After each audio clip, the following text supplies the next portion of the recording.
मराठ्यांना आरक्षण द्यायचं असेल तर ते जाती निहाय देता येणार नाही, तुम्हाला आर्थिक निकषावर द्यावं लागेल. अशा कोल्हापूरच्या काही मंडळींनी असं ठरवलं की बुलढाण्याला आम्ही जातो आणि गायकवाडांच्या समोर या पुस्तकाचं वाचन करतो. ते स्वतः वाचत नाहीयेत, त्यामुळे आम्ही त्यांना वाचून दाखवतो. तेव्हा गायकवाड यांनी काल त्याची माफी मागितली आणि त्यांनी असं म्हटलं की तुम्हाला शिव्या वगैरे देण्याचा माझा काही हे नव्हता. नमस्कार, मी अनिकेत जोशी.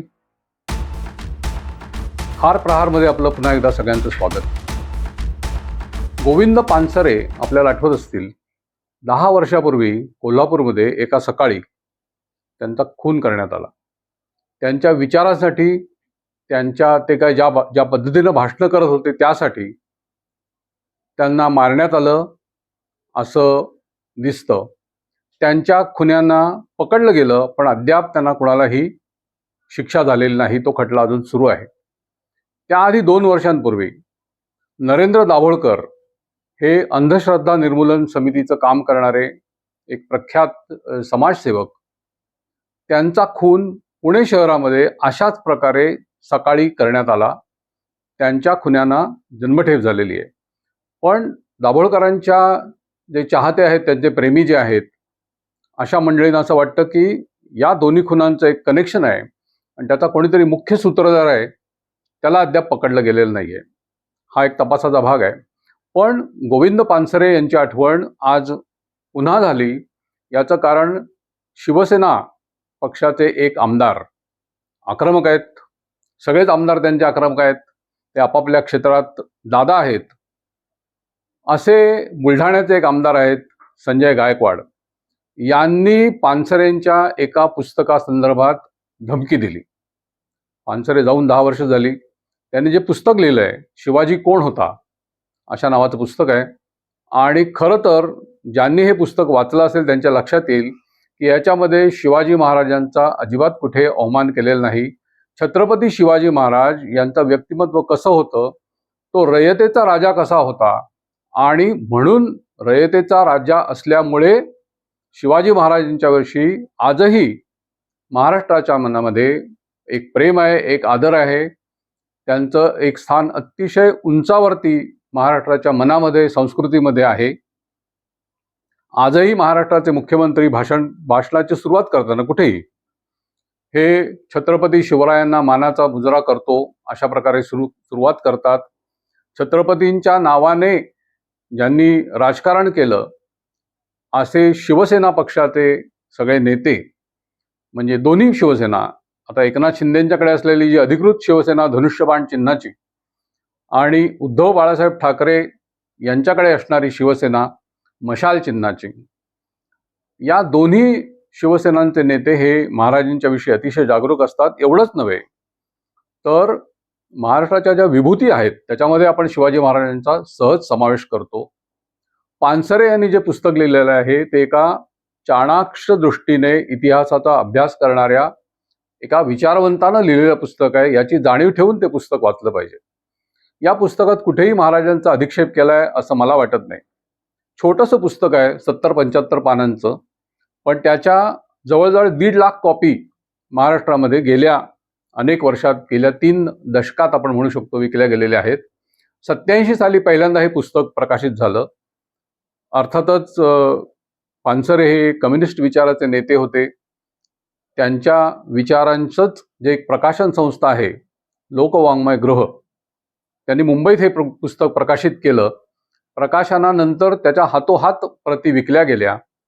ते वारंवार छापावं लागलं. आता सध्या जी आवृत्ती कोल्हापूरमधल्या प्रकाशकाने काढलेली आहे ती 38वी आवृत्ती आहे. इतक्या मोठ्या प्रमाणात हे पुस्तक वाचलं जातंय आणि 87 सालापासून आजपर्यंत 26 सालापर्यंत 40 वर्षात या पुस्तकाचा एक वाचक आहे, एक विचार लोक त्यावर करतायत.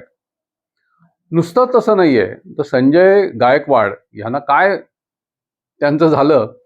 संजय गायकवाड यांच्याविषयी आपण ऐकलं असेल तर अंगामध्ये एक बनियन आणि कमरेला गुंडाळलेला टॉवेल अशा वेशामध्ये ते मुंबईच्या आमदार निवासाच्या बाहेर खाली आले कॅन्टीनमध्ये आणि तिथल्या कर्मचाऱ्यांना त्यांनी मारहाण केली. हे प्रकरण जुनं नाही आहे, आत्ताच आहे. का तर त्यांना असं वाटलं की त्यांना जी काही भाजी किंवा जो काही पदार्थ त्यांना त्यांच्या रूममध्ये सर्व करण्यात आलेला होता तो काहीतरी खराब आहे. त्यांनी त्या वेटरला मारलं, खाली येऊन त्या कॅन्टीनच्या मॅनेजरला धमकावलं, मारलं. या सगळ्याचा व्हिडिओ त्यांच्याच कार्यकर्त्यांनी काढले आणि ते प्रसारित झाले. आता हे असे बनियन आणि टॉवेल गुंडाळलेले आमदार, मोठी चेन गळ्यामध्ये, हातामध्ये अनेक अंगठ्या, असं त्यांचं रूप असतं आणि एक टिळा लावलेला. खरं तर संजय गायकवाड हे जे आहेत, हे बुलढाण्याचे आमदार, हे 24च्या निवडणुकीमध्ये पडता पडता निवडून आलेले आहेत. फक्त 824 मतांनी ते निवडून आले. त्यांच्या विरोधात उद्धव बाळासाहेब ठाकरे शिवसेनेने ज्यांना उमेदवारी दिलेली होती त्या महिला होत्या आणि त्यांना चांगली मतं पडली, त्या कदाचित निवडून आल्या असत्या. हे थोडक्यात आले. त्याच्या आधी 19ला ते पहिल्यांदा निवडून आले. 2019 मध्ये जी निवडणूक झाली त्यात त्यांनी काँग्रेसचे आत्ताचे जे अध्यक्ष आहेत हर्षवर्धन सकपाळ यांचा पराभव केला. म्हणजे त्या अर्थाने ते खूप मोठे आहेत, पण सकपाळ यांना 3ऱ्या क्रमांकाची मतं मिळाली होती आणि गायकवाड यांच्या विरोधात शिवसेनेचेच बुलढाण्याचे पूर्वीचे आमदार विजय शिंदे हे लढले होते आणि त्या दोघांच्यामध्ये ती फाईट झालेली होती. यावेळेला देखील जी लढत झाली ती पुन्हा दोन्ही शिवसेनेच्या मध्ये झाली असं आपल्याला दिसतं. ते ठीक आहे, ते राजकीय त्यांच्या पराभवाचा विजयाचा भाग आहे, तो आपण सोडून देऊ. पण आमदारांचं, लोकप्रतिनिधींचं वागणं हे कसं असलं पाहिजे, कसं नसलं पाहिजे, हे संजय गायकवाड यांच्याकडनं आपल्याला पाहता येतं.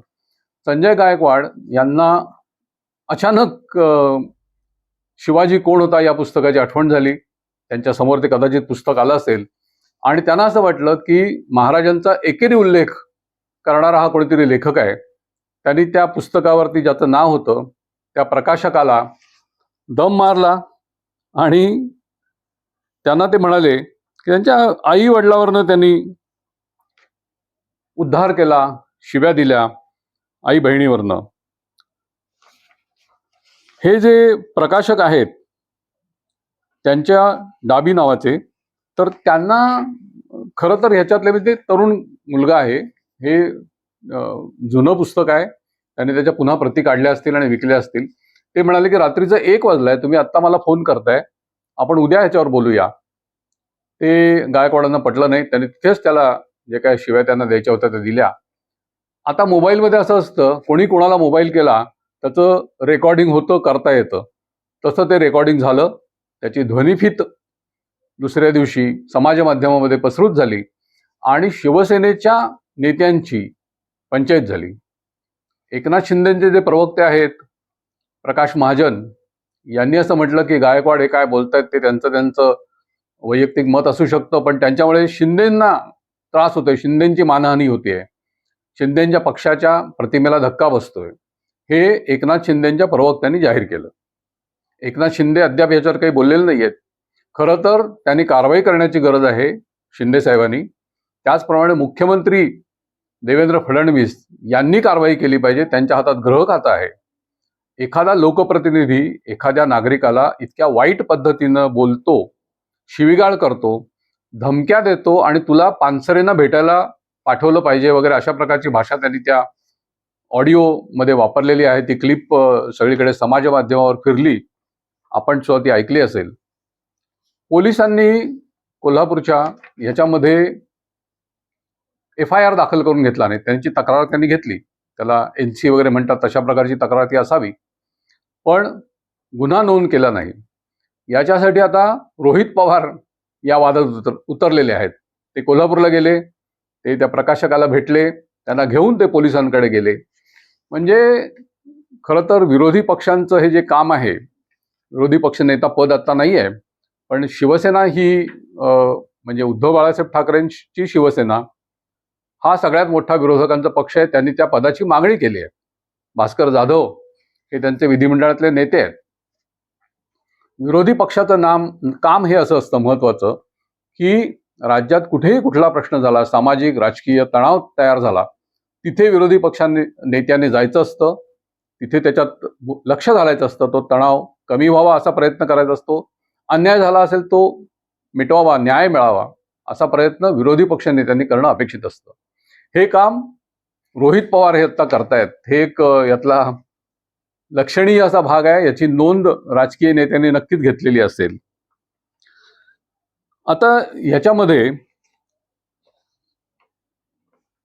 पानसरेंचं जे मूळ पुस्तक आहे त्याची सुरुवात मी तुम्हाला म्हटलं तसं त्यांनी छत्रपती शिवाजी महाराज अशाच उल्लेखाने केलेली आहे. त्यात कुठेही अनादर नाहीये.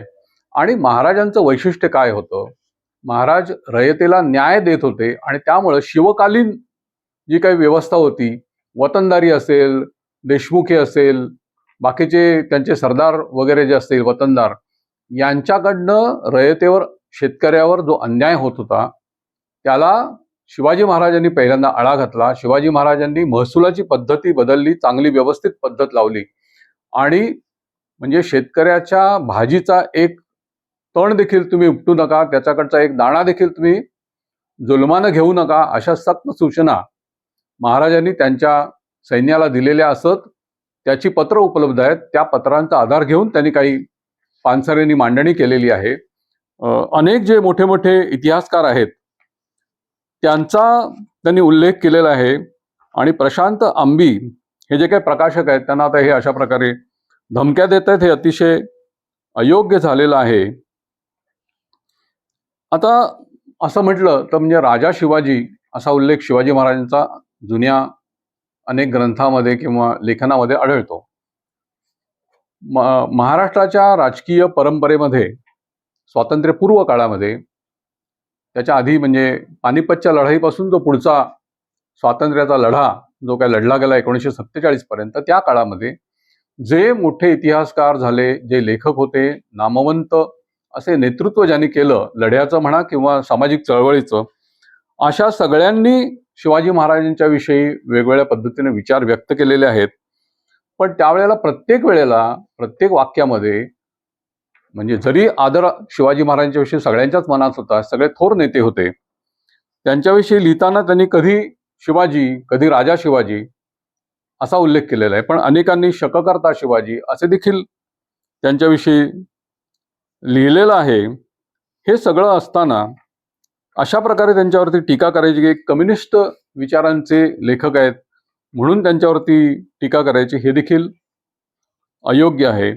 सर्वोच्च न्यायालयाचे न्यायमूर्ती झालेले पी.बी. सावंत हे एक महाराष्ट्राच्या दृष्टीने एक नामवंत असं व्यक्तिमत्व आहे. त्यांनी पानसरेंना एक पत्र लिहिलं होतं जेव्हा ते मुंबई उच्च न्यायालयाचे न्यायमूर्ती होते. कालांतराने ते सर्वोच्च न्यायालयात गेले. आणि सावंत हे आपल्याला पी.बी. सावंत हे आपल्याला आठवत आहे, त्यानुसार मराठा आरक्षणाचं जे आंदोलन आहे त्याचे एक वेगळ्या प्रकारे त्याला योग्य दिशा देणारं असं त्यांचं काम होतं. मराठ्यांना आरक्षण द्यायचं असेल तर ते जातीनिहाय देता येणार नाही, तुम्हाला आर्थिक निकषावर द्यावं लागेल, अशा प्रकारचा सल्ला त्यांनी राज्य सरकारला त्यांच्याकडे जेव्हा सल्ला विचारला गेला तेव्हा दिलेला होता. या दृष्टीनं त्यांचं काम महत्त्वाचं आहे. त्यामुळं सामंतांनी न्यायमूर्ती पी.बी. सावंत यांनी स्वहस्ताक्षरात जे पत्र लिहिलेलं आहे त्यात त्यांनी म्हटलेलं आहे की आपण हे जे काही पुस्तक लिहिलेलं आहे पुरोगामी चळवळीवर आणि महाराष्ट्राच्या समाजावर आपण मोठे उपकार केलेले आहेत, अशा प्रकारे त्यांनी पानसरेंना उद्देशून ते पत्र लिहिलेलं आहे. हे इथं महत्त्वाचं आहे. त्याचप्रमाणे अन्य जे त्या काळातले मोठे लेखक होते त्याच्यामध्ये शिवछत्रपती ग्रंथाचे कर्ते त्र्यम शेजवलकर, न्यायमूर्ती महादेव गोविंद रानडे म्हणजे राईज ऑफ मराठा पॉवर हा इंग्रजी ग्रंथ त्यांनी लिहिला. रियासतकार गो स सरदेसाई यांचा शककर्ता शिवाजी हा ग्रंथ आहे. हे सगळे प्रख्यात मंडळी होती. त्याचप्रमाणे एक महाराष्ट्रातले विद्वान असे कम्युनिस्ट नेते, मराठीचे, संस्कृतचे, इंग्रजीचे असे अभ्यासक जे होते, श्रीपाद अमृत डांगे, अशा सगळ्यांनी शिवाजीराजांच्या एक परिशीलन करून त्यांनी महाराष्ट्रासाठी, मराठी धर्मासाठी काय केलं अशा प्रकारची जी मांडणी केली, त्यात कुठेही आक्षेप घेण्यासारखं काही नाही. अशांचे उतारे घेऊन हे गोविंद पानसरे यांचं पुस्तक मुळात तयार झालेलं आहे. हा भाग लक्षात घेतला पाहिजे. हे सगळं माहीत नसताना किंवा न वाचता गायकवाड यांच्यासारख्या एका आमदारानं, अशा प्रकारे लोकप्रतिनिधीनं एका प्रकाशकाचा अवमान करावा, त्यांना धमक्या द्याव्यात, हे अतिशय अयोग्य झालेलं आहे. या सगळ्या विषयावरती जेव्हा गायकवाडांच्या पुढे हे सगळ्या लोकांनी वेगळे समाज माध्यमातून असेल, वृत्तवाहिन्यांच्या चर्चामधून असेल किंवा प्रतिक्रियामधून जेव्हा सगळ्यांनीच टीकेची झोड उठवली, तेव्हा गायकवाड यांनी काल त्याची माफी मागितली आणि त्यांनी असं म्हटलं की तुम्हाला शिव्या वगैरे देण्याचा माझा काही हे नव्हता, पण शिवाजी महाराजांच्या विषयी तुम्ही आदराने बोललं पाहिजे. मात्र त्यांनी पानसरेंच्या पुस्तकावर परत आक्षेप घेतलेला आहे की याचं नाव मला मान्य नाही. आता म्हणजे हे आंदोलन वाढेल नाही वाढेल, कोल्हापूरच्या काही मंडळींनी असं ठरवलं की बुलढाण्याला आम्ही जातो आणि गायकवाडांच्या समोर या पुस्तकाचं वाचन करतो. ते स्वतः वाचत नाहीयेत, त्यामुळे आम्ही त्यांना वाचून दाखवतो. अशा प्रकारचं देखील एक ज्याला म्हणून आंदोलनाचा एक प्रकार समोर येताना दिसतोय. या सगळ्या थोड्याशा उद्विग्न करणारी अशी ही जी काही प्रकरण आहे असं जाणवल्यामुळे मी याच्यावर बोललो. या सगळ्या माहितीविषयी आपल्याला काय वाटतं ते आम्हाला अवश्य कळवा. नवराष्ट्र चॅनल आपण जरूर सबस्क्राईब करा आणि हा व्हिडिओ आपल्याला आवडल्यावर आणखीन लोकांपुढे नक्की पाठवा. धन्यवाद.